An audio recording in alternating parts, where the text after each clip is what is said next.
These MAGA Republican Congress members and senators are losing their mind on TV as they tried to justify the unjustifiable, what took place in South Minneapolis, and also Donald Trump's continuing to say that he wants to invade Greenland. Let me just show you what these MAGA Republicans are doing. You have MAGA Republican Congress member Randy Fine on state regime media this morning. Here's what he had to say. Play this clip. These ICE agents, the left believes they can do anything they want, and we're just supposed to sit down and take it. It's time for Americans to say enough, and if you get in the way of the government repelling a foreign invasion, you're going to end up just like that lady did yesterday. All right, Florida Congressman Randy Fine. I mean, where do they find these people? I mean, for real. I mean, this MAGA Republican Randy Fine saying, if you get in the way of a government repelling an invasion, we're going to kill you. I mean, that quite literally seems out of Nazi Germany right there. That seems out of Mussolini's Italy right here. Then you've got a MAGA Republican Katie Britt, senator. Here's what she says. This is what America voted for. We voted for killing United States citizens after the government invades states on false pretext. Play this clip. But the rhetoric like that from the minority leader in the House is absolutely ridiculous. Let's make sure that we are talking about our law enforcement officers being there to keep us safe. Let's not incite other people to behave like this and put people in harm's way, both our officers and American citizens. Right. It's absolutely ridiculous, and it's got to stop. Look, the president has made it very clear. He is going to secure our border. He is going to do everything he can to keep America safe. He is going to enforce the laws that are on the books. And if you don't like the laws that are on the books, then change them. This is what we're doing. This is what America voted for on November 5th, was to say, like, let's have a safer and more secure homeland, not vilify. America did not vote for the federal government to invade states and to round up people who aren't criminals and terrorize and torture communities. Americans want more affordable things, which Donald Trump is not delivering on either. Then you have, let's going on the Greenland topic, MAGA Republican Senator Eric Schmidt, and here he says, yeah, we should be invading it. Let's take it over. It's ours. Here, play this clip. Did Greenland come up at all, sir? Did Greenland come up at all? Not in. Do you have a personal opinion on that? Are you concerned about military action in Greenland? I personally think that we ought to be active in pursuing Greenland. Absolutely. I think if you acquiring Greenland is be my support. I would support that. That's not what anybody's talking about. First of all, Denmark's claims are nebulous. People sort of skip over that page in history of their claims to Greenland. But I would fully be supportive of Greenland being a much more integral partner of the United States of America. Think about talking about Denmark like that, a longtime ally of the United States. More deaths per capita of people in Denmark fighting alongside America in war than basically anybody's, whether it was wars in Afghanistan and Iraq or even going back to World War II. I mean, just what a horrific way to treat an ally. I want to bring in Democratic Congress member James Walkinshaw to try to make sense of all of this. You know, so you had your MAGA Republican Congress members basically immediately yesterday, as soon as this murder, it's what I believe it was, a murder taking place of Renee Nicole Good take place, they immediately started defaming her. They called her a domestic terrorist. They said she used her car as a terroristic weapon. What was your response when, I mean, obviously to what happened, but then to see that the MAGA Republicans they can't even look at the video we've all saw and describe an objective truth? Yeah, look, I think the video is clear, man. It was cold-blooded.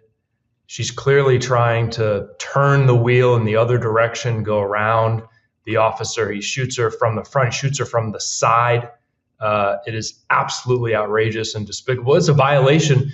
You know, DHS does have use of force policies, like they're written down, but a lot of these guys have been undertrained, right? They're trying to churn out new agents so quickly that they're not even training them. The recruitment standards have been lowered. The whole thing is just ridiculous and outrageous. And, you know, my thoughts are with the family and the loved ones and the community of the woman who was killed by her own government. And look, with respect to the MAGA members of Congress that you just highlighted, it's like, I think they woke up on January 1st and their New Year's resolution was to be more batshit crazy than they were last year. To hear some of the things that they are saying, they've been like infected with a Donald Trump mind virus. A responsible thing to do here after this shooting is to say we need to investigate the circumstances.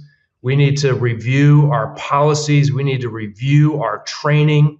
We need to pursue charges against the officer. If that's what the investigation concludes, a responsible government would do those things.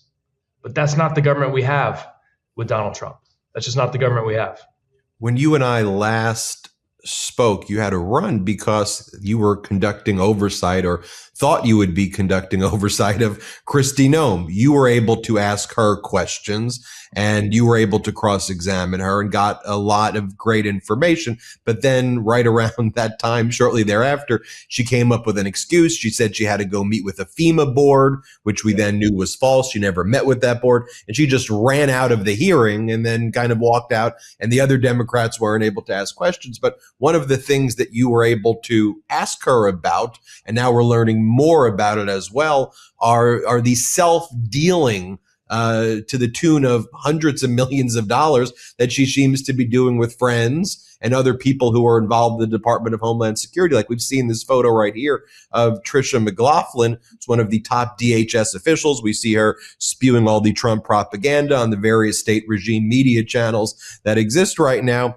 But her husband, apparently, in your investigation has uncovered, is the beneficiary of hundreds of millions of dollars potentially in monies going from the taxpayer dollars to fund this lavish lifestyle of private jets. And so what do we know about that as well? Yeah, let me break it down. So you probably remember the Kristi Noem advertising campaign, $220 million for DHS to run commercials, including on the Super Bowl.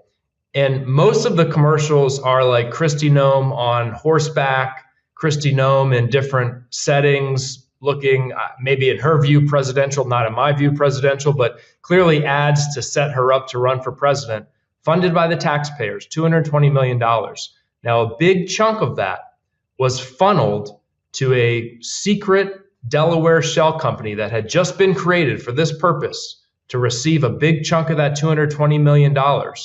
We later learned a big chunk of that ended up in the pockets of a political firm run by the husband of Tricia McLaughlin, Secretary Noem's chief spokesperson at DHS. So Kristi Noem is taking hundreds of millions of dollars that belong to the taxpayers, using it to air television ads to promote herself, and funneling the money to her friends and allies to, as it seems, fly on private jets. So the American people get higher healthcare costs, higher grocery costs, higher utility bills, and the Trump folks are flying on private jets and building themselves golden ballrooms at the White House. And that's when Donald Trump announces $1.5 trillion that he wants to go to military spending, up from $900 billion to then $1 trillion to then $1.5 trillion in a matter of 3 social media posts over the course of a 30-day period. Americans who are seeing their Affordable Care Act subsidies ripped away, while Donald Trump immediately talks about subsidizing oil companies in Venezuela to the tune of $100 billion, or giving $40 billion to Argentina. And then when you see a $1.5 trillion military Pentagon budget, which Trump and Hegseth want, and we know a lot of that money is going to go to people like hypothetically like the McLaughlins, husbands of the world, to enrich themselves. American people are so disenchanted. I mean, I think that's the corruption has gone rampant, but they've accelerated in 2026. I think as they see the midterms, they're like, we got to just grab everything that we can right now while we can. Yeah, I think that's absolutely right. And, in terms of Venezuela and the military spending, we've been pressing, Democrats in Congress have been pressing Hegseth and Rubio in the White House to just tell us, how much has this thing cost already, right? How much has the massive deployment of U.S. military into that region cost? How much did the operation cost? and they've refused to provide those answers. They also haven't laid out how much this next phase will cost. How much is it going to cost to, quote, run Venezuela? How much is it going to cost to try to get the oil industry in Venezuela back up and running so Donald Trump's buddies at the oil companies can profit off of it? How much are the taxpayers going to spend for all of this as their healthcare premiums are skyrocketing, as their grocery costs are skyrocketing? Trump administration refuses to answer those questions. Whenever you and I speak, I like to get your perspective just about the mood on the Hill, given that you're a former chief of staff on Capitol Hill and you really worked your way up in the Hills. I interned on the Hill, so I never made it to chief of staff. I made it to Capitol Hill. One day, maybe one day. I made it to Capitol Hill tour guide, and I could tell you about the apotheosis of George Washington. But as people have returned now, what's the vibe? I mean, what are you seeing amongst the people? Because I know, while those MAGA Republican politicians are out there saying what they're saying, the staffers talk, and you probably have some. What's the vibe with invasions and Greenland and all this stuff? Yeah, I think it's there's a clear divide in terms of the mood. I think Democrats in Congress, and as you mentioned, I've been working on the Hill for almost 15 years now.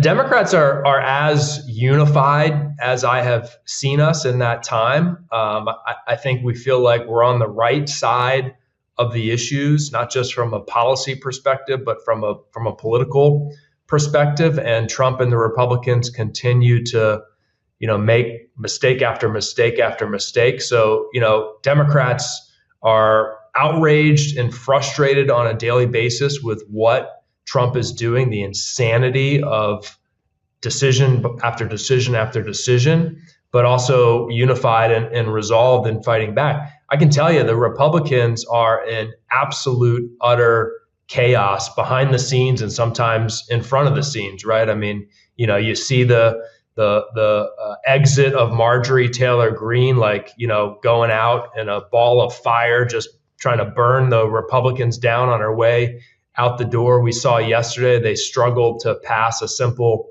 procedural vote because they had a revolt within their own ranks. So they are really struggling behind the scenes and fractured behind the scenes. And this is one thing I've been pointing out to folks is I think we're starting to see in real time congressional Republicans figuring out. It's taken them a long time to figure this out. But Donald Trump doesn't give a damn about them. He doesn't care about their policy priorities. He doesn't care about their political futures. Donald Trump cares about Donald Trump. So he's throwing them under the bus left, right, and center. They're slowly starting to figure that out. And I think they're crashing out because that's throwing them off so much they don't know what to do with that. Well, and then they're involved in covering up a child sex trafficking ring now. So they've been brought into now as covering up the Epstein files. And so, we always want to at least bring that up on an interview. Congressman, we appreciate you for joining us. Please come back. Keep us updated on what's happening on the Hill. We appreciate the great work you're doing in Virginia and for the rest of the country. All right. Thanks for having me. Everybody hit subscribe. Let's get to 6 million subscribers. Want to stay plugged in? Become a subscriber to our Substack at MidasPlus.com. You'll get daily recaps from Ron Filipkowski, ad-free episodes of our podcast, and more exclusive content only available at MidasPlus.com.